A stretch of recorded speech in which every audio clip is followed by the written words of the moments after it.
And away we go. It's chicken dinner. NFL heating up, college football. The playoff show is tonight. We got NBA, we got NHL, and the Dodgers have just won another World Series. But that's not what we're here to talk about. It's college basketball, which was full throttle on Monday and was able to give the people a winner because of the person I'm going to bring on here in just a second. Sam Panayotovich, chicken dinner, college basketball primer. I know a lot of you haven't studied up. These guys have. Their numbers are sharp. Their predictions are solid. And they've made us money before on the show. So Corbie's going to join us in a second. Tom Casale and Jeff Nadu. I will say, though, watching Monday Night College Basketball in the Quad Box with no Monday Night Football was certainly a step in the right direction for me. Because usually I'm behind. Usually on Bet Sweat, Spare Bets, we're heavy NFL, heavy college football. But because of YouTube TV, could not watch the Cowboys-Cardinals game last night. So I'm watching these basketball games like I used to when I was a kid, when I was handicapping the games in college and betting them after college. So give me a nice round of applause, I guess, Corbie, for watching more college basketball on November 3rd and 4th than I have in maybe 10 years in my life. It's America's game, Sammy. It's the best game ever made. And we saw the reason why. It's the little guy has a chance. We saw a few upsets. A D2 team beating Boise State. I've never even heard of the team. So, yeah, a lot of upsets. New Orleans outright. There's going to be another upset tonight, Sammy. I'm calling it right now. But it is an interesting season for college basketball nonetheless. We're going to dive inside some teams to look for, some sleepers to mark, and also some futures. Because on a show that you're going to watch tonight and also probably watch over the next couple of days or listen however you consume this show, you're going to be looking for bets to make on things that will pay out, right? We don't have lines on games for Thursday, Friday, Saturday. We don't have that opportunity, at least yet. So we're going to talk about a lot of these teams and players and futures to keep an eye on. You yesterday told me St. Bonaventure Bradley under 140. That hit. Thank you very much. I came through with Arizona on the show. Arizona was catching points. You know, the national champ was laying 3.5, 4 last night on a neutral. Pay that price. Not me. Florida gets that loss. And then I was really, really impressed with that freshman from BYU, AJ DeBanza. Holy cow. But you teased an upset tonight. I'm talking about how we're going to give people direction down the road and future ideas. What's the upset tonight? I'm curious. Yeah, it's not going to actually happen, but I'm going to root for it because I bet it on the money line. That would be, let's see what the score is right now. I'm probably about to tell you a score that's like they're already getting killed. No, okay, they're looking good, Sammy. And you could live bet this if you wanted to. The sweat on the show is North Carolina A&T plus 22.5. I bet the money line against South Carolina. Again, you're going to see a commonality in a lot of things I'm betting in the first month. That's teams who have active FBI investigation probes to be better than what you think their priors were. Like, you know how hard it would be, Sammy, if me and you were playing 2-on-2 basketball and I wanted you to lose and you were on my team? Like, you'd have a hard time winning. So then the next time you go to the play the same court, people would be like, Sammy stinks. And you might be better than you think. So I think there's a lot of teams like that. New Orleans yesterday got a win. James White threw games for like half a year. And New Orleans coach said, to hell with it. We're kicking everybody out. We're making them run suicides until they throw up, and we're going to have a good team. And they came and beat TCU outright, Sammy. I love looking at this board and the way it lights up during a college basketball season. Odds logic, of course. North Carolina A&T, you took the money line or just took the points, 23? I took a little money line, the only PPA show to offer it, and then I took the points, 23.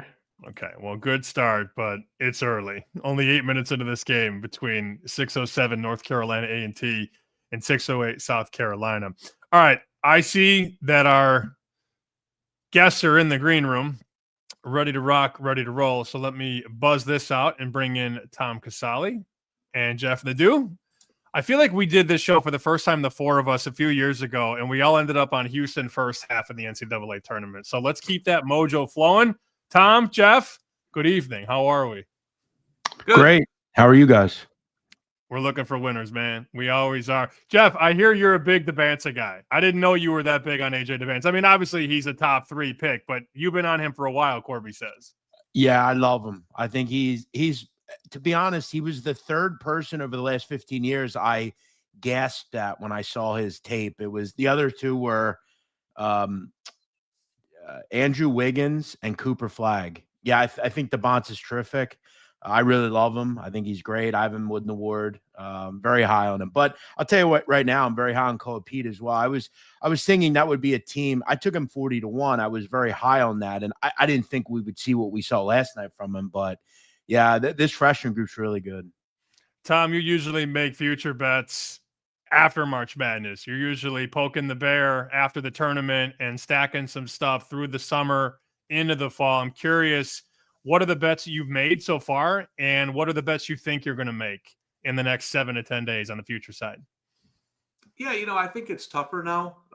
One of the things I used to like to do, especially in mid-majors and betting conferences, was finding these teams where guys stayed together for 3 or 4 years, right? The example I always give is when Vermont beat Syracuse back in the tournament years ago. That team had gone to the tournament like 4 straight years all together, right? And you don't see teams like that anymore. So it's a little bit tougher.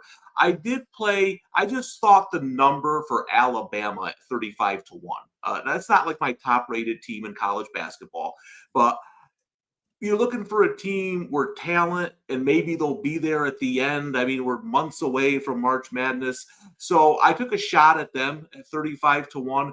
And then I think there's the other side of it where, I like UConn. Have you seen UConn's schedule? I mean, I don't know why would you bet UConn now? It would be my argument, right? They have maybe the toughest schedule I've ever seen. That it's insane. So I think if you like a team like UConn, sit back, let them go through that non-conference schedule, maybe drop a couple games, and then play them at a better number. It was hard to not notice the smile on Corbie's face. He's an Alabama guy. We were actually just talking about Alabama before we got this show off the ground, and I said, wow, 40-1. You can get a 40 on Bama. And Corbie said, they don't play any defense. So, well, they don't. Yeah, but if they outscore everybody, right? I mean, who knows? Maybe they can make the Final Four, and then you can do what you got to do. Yeah, and no, I agree. I will say this. I like the changes that Nate Oates made to the roster by getting bigger guys in there, trying to be more physical, and not just getting the guys who run up and down the court. Now, when you say improve defense, we're not talking about Alabama being top 25 defensively. We're not talking. We're just talking about maybe holding teams to 85, right? So they can score their 100. But again, listen, you guys know this. It's going to be all about draw in March. If Alabama gets a favorable draw against teams they can just run off the court, or teams that want to run with them, which typically doesn't end well unless you're Florida, maybe they make the Final Four. So you're just taking a shot, 6 months in advance on a number. Let's talk about a team in the top 10, top 15 that we believe in. Corbie, we'll start with you because everybody wants to talk about bets to win the title. And I know that this is a big picture conversation, but that's what people want to know. That was the number one thing I got on DMs today and on text today. Who should I bet to win the national title? And I'll pull some of the markets up, but of the teams in the top 10, top 15, we'll go Corbie, and then we'll kind of go around this clockwise grid here. We go to Tom and then Jeff. Just rapid fire. Who do we like and who do we trust on top? Yeah, I mean, I don't have odds in front of me. I'll pull it up in a second. We talked about Kentucky pre-show, Sam. They starting off slow, but of course, don't think too much of that. And then the most obvious take after the one day of watching sports that we have is this Arizona team has some pieces that the market has tried to catch up. Yes, of course, it moved right as the game happened, but I mean, man, they are they're incredible. So I think Tom brings up a great point of Alabama likes to run. Talk about another team who can fit basically any scheme. If you want to slow down with Arizona, good luck. They have all the defenders in the world. If you want to speed up, Arizona is mighty fine playing with you fast. So Arizona, I don't know the price you're getting. It probably got absolutely crushed yesterday. And I would hope not as the first game of the season. It's a long season, but this team has all of the talent to compete with basically anybody in the nation. Tom, how about you? Yeah, a team I like when I look at them on paper, and we saw them play last night, and the score caught some eyes. It's obviously they didn't play anybody, but Louisville. I want to watch them more because I hate to jump in on a team that's got all the new faces and you don't really see them yet. But just when you look at it, the way they play defense, they can bother you. They didn't bother Creighton. I had him in the first round of the tournament last year, but with more talent, I think the way Louisville plays is a matchup problem for people who don't see them all the time. And with more talent on the roster, that's a team I'm really interested in watching over this next month and a half. Jeff? Houston. I think guard play, I mean, they have two elite guards to me. I think they have one with a chip on the shoulder after that horrific possession late last year. Uzan, I thought, was terrific. I don't know if we gave him enough credit for how good he really was last year. I think Tugler's the best defender in the country, and you have 3 top 20 recruits. Throw in the fact that, I mean, yeah, Kelvin doesn't necessarily win tournaments, but he gets to the Final Four or the Elite 8 pretty frequently. They're going to be a top 5, top 3 defense. And again, the guard play, I think, is another year older. They're both seniors now, and they have a lot of good, I think, kind of pieces. On Tom's point, I think Louisville's a great one. If I can kind of one maybe towards that 10 to 15 range, maybe I'm crazy, but Gonzaga. I look at this team. If Tyon Grant Foster can stay eligible, he is a really good player for them. Long-time kid. He's been in college like 6 years now. He's a guy that played at Kansas. He went down to that mid-major route at Grand Canyon. Now he's at a program that I think is perfect for him. You have a guy in Ike there. You have a guy in Innocente there, Braden Smith, Braden Huff. There's a lot of talent on that team. They're deep. They have Adam Miller, Venters off the bench. Mark Few's got a real deep basketball team here. And we're going to find out a lot about them really before December 15th. They got to play Alabama, Kentucky, Creighton, Oklahoma. They got UCLA right after that. So we're going to learn a lot about Gonzaga. But, the team to trust to me would be Houston. I think they're the best team in the country right now. I see Purdue on top of the betting boards, and I know better, guys. I know that's probably not fair, but nah, I'm good. They're going to struggle athletically. I mean, at some point deep into the season, when they play an Alabama, an Arizona, a team like that. So yeah, that would be my thought with them, but they're not athletic enough to me. Here's a team that I want to talk about. You can find them in that 20 to 25 to 1 range, depending on, well, I guess more books are lower, but there's a 20 to 25 out there. A lot of the books are 16, 18. I think Pitino did a masterful job in the portal. And last year, they just couldn't, believe it or not, they just couldn't shoot. And that's what they addressed in the portal. They got the kid from Idaho State. They get Bryce Hopkins. We know they're going to defend. I think for a price, I'm going more for a price. 20, 25 to 1 on St. John's. That intrigues me, and they have a coach that knows how to win in the tournament. So that would be the first bet. If I was coming in naked right now, that would be my first bet, St. John's. Let me have it. I don't think it's the worst. I still don't know if they're going to be able to shoot. Shooting sort of a worry. I see a lot of Bryce Hopkins slander. Like just something I like to do. I don't know if you guys do it. Is I look at all these analytics sites and see like where they think a player is. Just like maybe they haven't watched. And Bart Torvik has Bryce Hopkins like the 5th best player on this team. That's wrong. He is a certified bucket getter. He's a very, very good basketball player. That said, does he improve the overall 3-point shooting of this team? I don't think so. I mean, 2024, 10 for 53, Sam, 18% 3-point shooter the last year that he played any kind of minutes. Obviously, he can shoot better than that, but like their issue wasn't shooting; it was 3-point shooting, and they just have a lot of rim runners.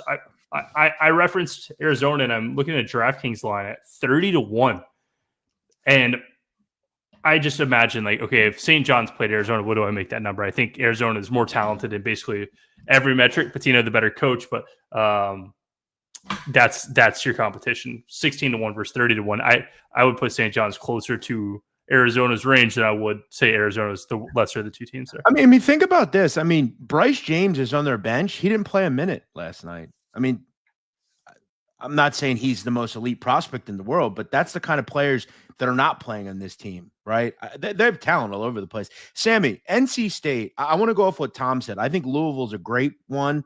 NC State as well. I mean, this team has a lot of talent, man. I mean, you bring in a couple of real dogged defenders in Arsenal, Van Allen Lubin, who was at UNC. I thought Darren Williams, I thought his best play was in the NCAA tournament. He averaged 21 points a game last season. Will Wade brings a couple of kids that he had at McNeese with him. He's another guy, chip on his shoulder. I think that team, I mean, they're going to be a real tough out in the ACC. You obviously want to find that team that could maybe give Duke a run for their money. Could it be Louisville? Could it be NC State? I mean, NC State's pretty deep still in the future market. We're taking questions too. If you have a question or a comment, you can leave it live on Twitter or on YouTube. Here's the first question for the crew from Brewhand Luke. Is Michigan legit? Tom, you take this one.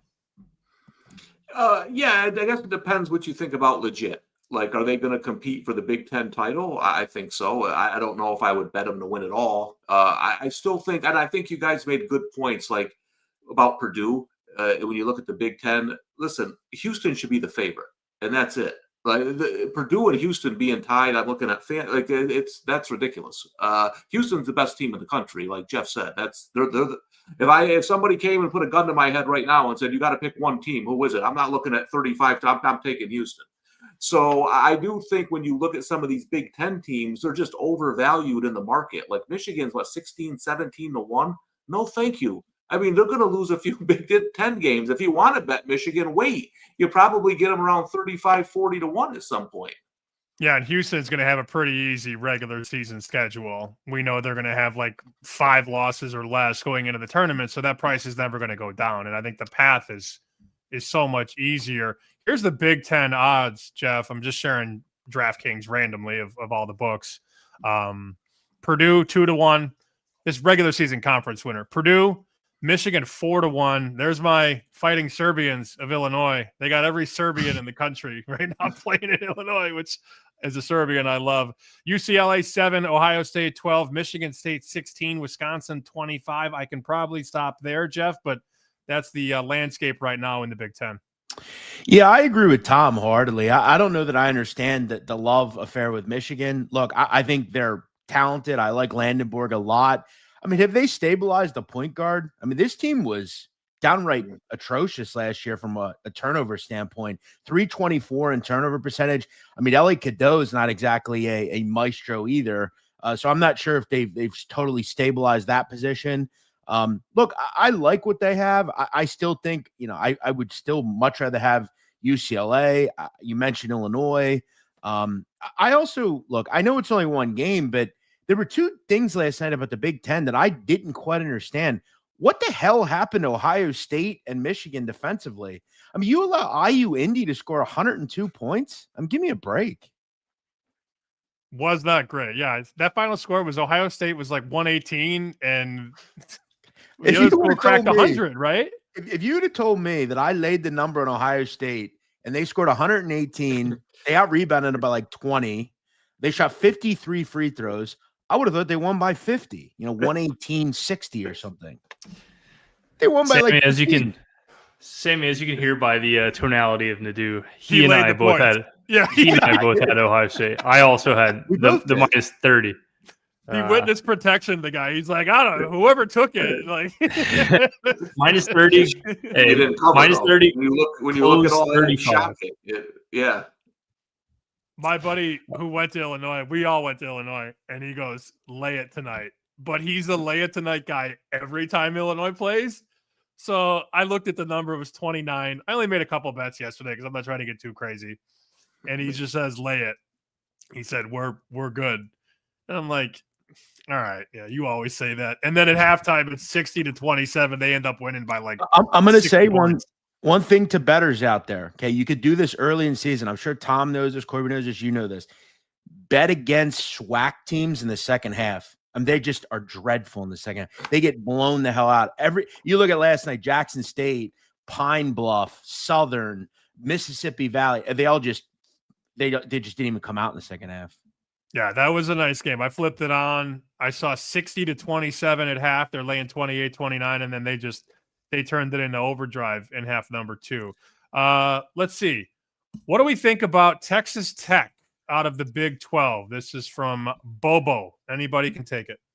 Sammy, I'm gonna reverse this a bit because I got some bobbing and weaving in the things the landmines we've already set. All right, we'll come back, Bobo. First on the Michigan take, I talked about this on the show, Jeff.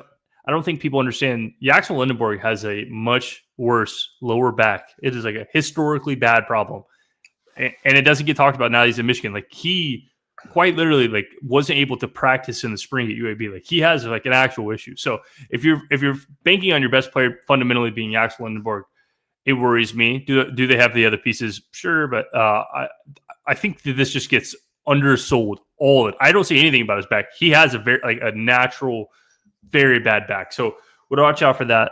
The second thing being also Oregon. We saw 25-1. Oregon's a pretty good team in that conference. Yeah. The next thing, NC State.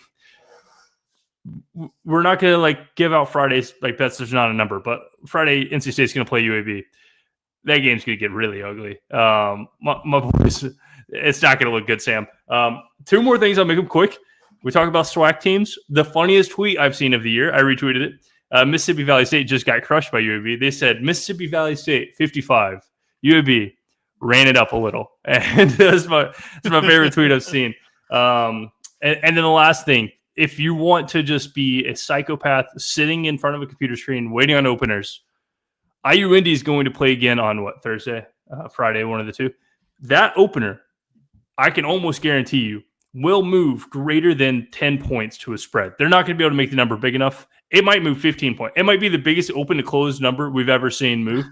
There's no way they open it big enough. It's going to open guys, probably, like if they want to be crazy, say 169.5, say let's throw away every IU prior possible. 169.5, maybe 172. We'll make them the second fastest team in the country. They probably should have made them the fastest team we've ever seen. And it wouldn't surprise me if this closes like 87. Well, were you talking total or yeah, total. Okay. Total. Yeah, because not that, again, Ken Pom is not the end-all, be-all, but for somebody who's behind the 8 ball right now, you guys have been looking at this stuff for weeks and months, most of you guys in here. I'm a little bit late to the party. I'm going to admit that, put my hand up. But Ken Pom's got it 78-77 tomorrow, so he's got IU Indy only a point favorite against LIU. Listen, if this opens up 155 points, I'm going to go ahead and tell you on the show, max bet that. Like, whatever you're most comfortable with, like 155 is they might give up 155. We watched the last night. This tempo is made from a D2 program. It's going to close in the 70s. 155, I would bet. I would bet it. I'd bet it was Sammy's money. I'd bet it so much. Okay. Back to the question about Texas Tech. If either of you guys want to take it, Jeff or Tom. I don't love the roster. I like it. I don't love it. I mean, obviously you lose Williams, who I thought he was their best player really most of the season. And then when it mattered most, I don't know. I like Toppin. I like some of the other pieces. I think they're going to be in the hunt, but like, I'd much rather take, like Tom mentioned at the beginning about continuity and experience. You look at one team that kind of checks both the boxes in the top 10. You look at a team like Iowa State under TJ Otzelberger. I'd much be more interested in them just from a defensive standpoint. I like Tim and Lindsey a lot. Mamlakovich, another year older. And I think Josh Jefferson's one of the best kind of glue guys in the country. He was a great player at St. Mary's. He's been a good contributor there. I think they're a pretty deep team. I'd much more rather have them or another group like Baylor or someone like that. It's still, to me, when it comes to the Big 12, it's Houston, Brigham Young, and Arizona, whether that be that order or 2-3, you flip-flop. Those are the 3 I want over everybody else. Bobo is answering his own question, Tom. He likes Toppin, Anderson, and Watts. He likes that core together. So he asked and also answered. Well, listen, here's the thing. I do a Heisman article every week for CBS. And do you realize that at one point this year, Devin Dampier, Sam Levitt, and Josh Hoover were all under 20-1 to win the Heisman? And as I said, for all of them, they have absolutely no chance. None. So why would you know what the number would have to be for me to bet Josh Hoover And I love Josh Hoover. I got TCU -3 on last Friday. I got him this week. So, but you have to bet numbers, right? So if you're going to give me Josh Hoover at 75 to 1, all right, maybe I throw a few bucks, but 18 to 1. So when you look at Texas Tech, right, it's the same thing. They're 20 to 1. That's a terrible number. It just is. Like, I would need way more than 20 to 1 to bet Texas Tech, because I think a lot of things have to go right. And I like the team.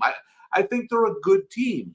But I think one of the things with futures is people get just so excited they fall in love with a team, right? And the team is great, but you also have to coincide it with the number you're getting. And I don't think 20 to 1, I have no interest in Texas Tech. Corbie, you're getting backed up on, no pun intended. Titan CT is saying that back issues are not fun, he's admitting, and also wants to let us know the oil money is showing up on the football team. I do think this question is always going to get some run here, and I know you guys have done the diligence on it, and you're ahead of the curve. A lot of these people watching, we've got over 1,400 people watching right now live. A lot of people haven't done their homework. So Paul wants to know, any mid-major teams that I should throw a lottery ticket on? We've touched on a couple, but this is a much more centralized question. Any team I should consider to win the national championship? San Diego State. I think that's the answer. Yeah. I mean, unless we're going to say, and look, even 100 to 1, I'm not sure I want to go much below that. But I think in terms of Mountain West, I think we have to be honest with ourselves. The national title winner is not coming out of the Southland or something. So, we have to kind of consolidate a little. Gonzaga is not a mid-major to me. It's San Diego State. My concern, though, is, and it's similar to Landenborg, Magoon-Gawath. I know he's going to start the season injured. I need him healthy, and he's been injured a lot. He's the kid that you kind of just say, stand in the middle of the paint and just put your hands up. He's that good. They're not Houston offensively, but they're not far off. I think they have a lot more talent offensively this year, but look, they don't need to score 85 points a game. We've seen them make runs to the Final Four before under Dutcher. I think this is one of the more talented teams they've had. They also have a top 60 recruit coming in, which they don't get much of. The last great recruit they had there was Kawhi Leonard many years ago. I don't think this is quite that team that made the run in what was it, 2011, but I think San Diego State's really good. I've been kind of pounding their drum for months now. And look at the range on them, guys, as we show you the prop shop. So I never understand when you're betting futures why you don't have more than one sports book. Here's just a range and an idea of San Diego State. You can find them at 120 to 1. There's also 100, 80, 80, 80, and then DraftKings has 75 to 1. And there's somebody that only has a DraftKings account that's going to hear this show and listen to that part and Jeff's answer and say, oh, I'll bet it at DraftKings at 75 to 1 when you can get it down the street at 120 or 100. So the lesson that I always try and just tell people, if you're going to bet specifically futures, because, the sides and totals most of the day, there's consolidation. These numbers are mostly the same. Not in the future market, though, boys and girls, not in the future market. I've got a I've got a fun one for you. It's not a mid-major, but I would say it's a mid-major price. How about that? At DraftKings, 150 to 1. That's good. It's close enough to being a mid-major. You would be blown away if you're just a KinPom guy to see that Vanderbilt is 150 to 1 to win the national championship. They have a basketball team. Like this isn't Vanderbilt of years past. They have a good coach. They have good players. They have good continuity. They play ridiculous speed. They'll put you in a half-court trap. They'll put you in a three-quarter court press, man to zone, zone to man. They'll swap it up. I've seen them do full court triangle and 2 on makes on a free throw. Like they play actual real life basketball. So 150 to 1, Vanderbilt, not a mid-major, but one hell of a price. I guess the better question, and I will definitely bet that Vanderbilt. The better question is because when you ask the question, it's a fair question, and I think we all sort of got there in different ways. We're not going to see a mid-major win the national championship, but that's a ticket that I think a lot of people, guys, they want to buy a ticket and then potentially sell it or cash it out, which I'm not a fan of the cash out because they fuck you raw on the cash out. You never get a good deal as a customer, but it puts you in a good spot if they can make the Elite Eight or make the Final Four. I think the better market is the Final Four market. which a lot of books don't really have up right now for a lot of the mid majors. Like you can bet obviously Purdue and Duke and Houston to make the Final Four, but Tom, who did we bet last year? George Mason to make the Final Four. We threw like a 500 to 1 flyer out there. Like, I think that market is a lot better. If you're looking for a team or you have a team that you like that's a mid-major, I would much rather people bet them to make the Final Four than win the whole thing. So that's how I see it, at least. Let's see. Oh, that's a never mind. I'm not posting that comment. All right. So this is more of a strategy question. No, it's a funny comment. I'm not posting it. Let's go around the horn on this one. And I really appreciate you guys coming on. We'll do like 10 more minutes or so. We appreciate all the questions as well. But how does your strategy start in a given season with so many guessing games and so many things and so many questions that have to be answered? And how does it change over the first month or so as we get through Maui and then everybody else starts to pay attention to the sport? I mean, look, I do lay a lot of big numbers. I mean, last night there were certain ones that it didn't work with, but again, I mean, highlighting and finding, if you look through most of the large numbers, I mean, a lot of them were covered. I mean, a lot of them were 113.55, 97.40, stuff like that. I will also say what I said earlier about second halves, targeting some of these conferences. We also know that a group like the SWAC, the MEAC, these schedules that they play, these wild schedules where they'll play 3 games in 4 nights, 3 games in 3 nights, that really catches up with them towards, mid-December. You look at like Mississippi Valley State, they're on the road until, December 8th. They got to go to Kansas State. Then they got to play Florida State and West Virginia and Oklahoma. I mean, right before Christmas. That really catches up to teams like that. And look, fading teams like that in the second half. I mean, they just kind of fall apart. I feel like they throw the whole kitchen sink at the first half. It doesn't work out, and they just kind of get blown out in the second half. You look at a team like tonight, Evansville. Evansville gave a nice effort. They covered the first half. You look at the first half, 4 minutes in, they're down 12-0 in the second half. I mean, these teams just realize, okay, we threw the kitchen sink. We're effed in a way, and they just bow their heads and take the beating they're going to get. I almost laid that 35 too, or 34.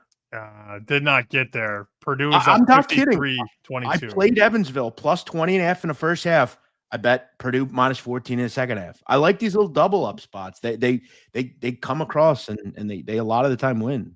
Dog first half, favorite second half. How about you, Tom? What's your advice for somebody who hasn't done the work and is looking for a little strategy early in the season?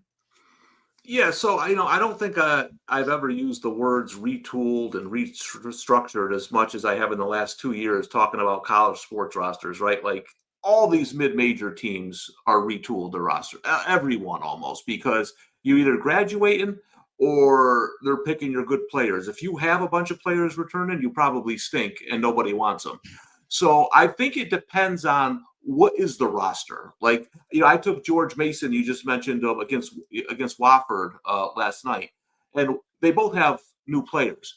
George Mason is recruiting guys who could go to bigger schools. They have like 5 guys who this is their last year of college basketball. So they're new guys, but they're experienced guys. You look at Wofford, right? They have a brand new, they're hoping guys from D2 step in. It's a different kind of retooling.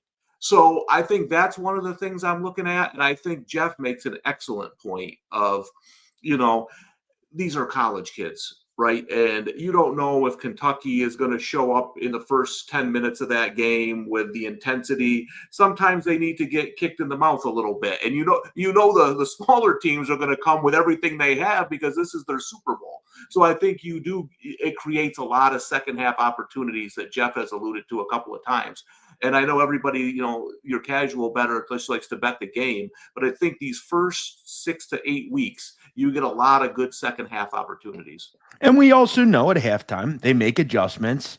Look, I hate to keep talking about tonight, but like Florida State, they're playing right now against Alcorn, a SWAC team. Alcorn's actually played pretty well in the first half. They're still down 17. Okay. And they're still going to give up over 50 points in the first half. I think you look at it and say, well, they're probably going to go in and bow their head and again, take the beating that they're supposed to take. Let me ask you guys, Sam, real quick. UConn.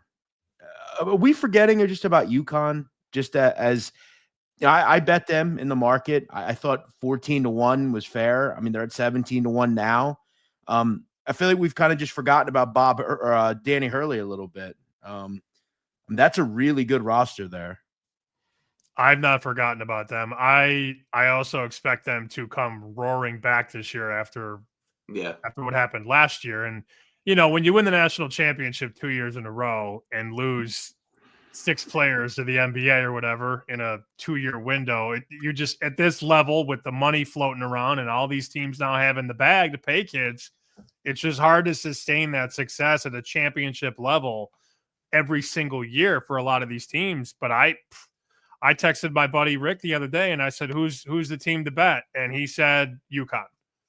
Now, I I like St. John's a little bit more because of the price, but that's his favorite bet. He likes UConn, and he thinks that they are going to be just fine as they get through conference play. So, yeah, UConn's my favorite bet too. But the only thing I mentioned earlier that I'm waiting on UConn, because take a look. Here's their schedule: BYU, Arizona, Illinois, Kansas, Florida, Texas. I mean, this schedule is insane early on. So I am just kind of waiting to see if that gets over 20-1 at some point. I mean, maybe they run the whole. Maybe they beat everybody. I don't know. I'm sitting here, at 10-1. But yeah. I think what everybody said is right. I think this is a much more talented team. You hit it, Sam. I mean, you win all those. They lost a ton of people, right? And they had a good team last year. It wasn't overly deep. They didn't have that athlete that they always have, kind of. And I think you guys are right. They're going to be focused, and they're going to be a team to contend with. So I like them a lot. And also, Danny Hurley needs a chill too. He needs a chill because the refs were looking to whistle him last year down the stretch, no doubt. Well, and they're also not going to have their top recruit, Mullins, until about 6 weeks in. Mm-hmm. I also point out, I think to any novice gambler or someone that's just starting out, look, if you're just getting into this whole thing, you shouldn't be betting 100 games a night. You just shouldn't. I mean, you gotta let it happen until, let's just say, Christmas. Figure out what you have. I mean, there are some of these guys like Greg Peterson. I saw that guy China Maniac last night bet 250 games. Those guys have been betting for years. They know what they're doing. You shouldn't just be coming in here and picking one by. You gotta wait. You gotta give it some time. You gotta let things matriculate. Sometimes you got to let the professionals do what they do, shape the market, and then get involved. But yeah, I think Tom makes a good point. I mean, some of these you got to look and notice. Look, it's all about they're going to make it to the NCAA tournament. So again, maybe waiting till January 1st to bet UConn. I may redo that myself. Corbie, last question to you. I got same question, last response on early season strategy and what you look for in the first month or two.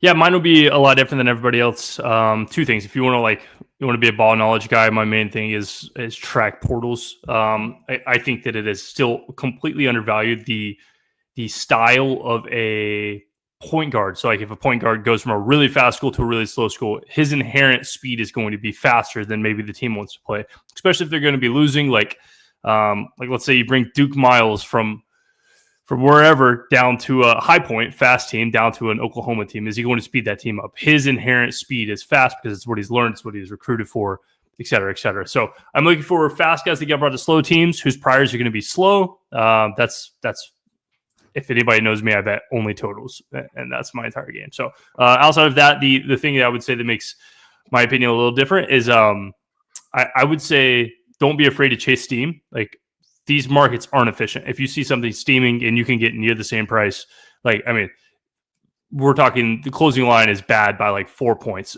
Example, in the SMU game yesterday, it wasn't priced in that Freddie Hicks was going to play. It had been announced for a week and a half Freddie Hicks was going to play. He got a temporary restraining order for 2 weeks. The best player on the other team not factored into the line. So genuinely, these lines just aren't good. So if you see big steam, you probably get an okay number and bet it. Now, if you see that a week before the season's going to end, it's probably something else and on the take. Yeah, no doubt. As we saw at Temple a couple of years ago. Final points here. Jeff Nadu, Tom Casale, Corbie Craig. Jeff, take this wherever you want, college basketball or otherwise. What do you got? It's just nice to have it back. I don't want to be the bearer of bad news, though. But as I just stated, I think if you don't think something's coming down the pipeline on some of these investigations the FBI has done into some of these teams, I think you're stupid. I think we're seeing right now that the FBI has interest in this sort of sports betting stuff. They're trying to take it off and down a little bit. We saw 13 players investigated over the last year or two. I think it's probably dozens more. I wonder if something will ever come down. I'm sure they'll drop it a few weeks into the season and it'll cause haywire everywhere. But this is a great time of the year nonetheless. A lot going on. Get everything. The equinox. It's great. Tom, how about you? Closing thoughts.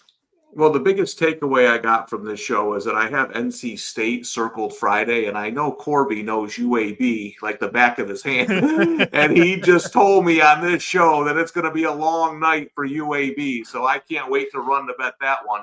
And I just think everyone made good points. Listen, this is a 5-month marathon, right? It's always great to go 2-0 on the opening night, like as I mentioned last night. And that's nothing. We got a long way to go, right? And you gotta go with the ebbs and flow. You're gonna run into some rough patches. You're gonna hit some hot streaks. That's just what sports betting is. But I think one of the things I see from casual bettors the most is you have to have what works for you and stick with it. Like like Corbie says, he bets totals.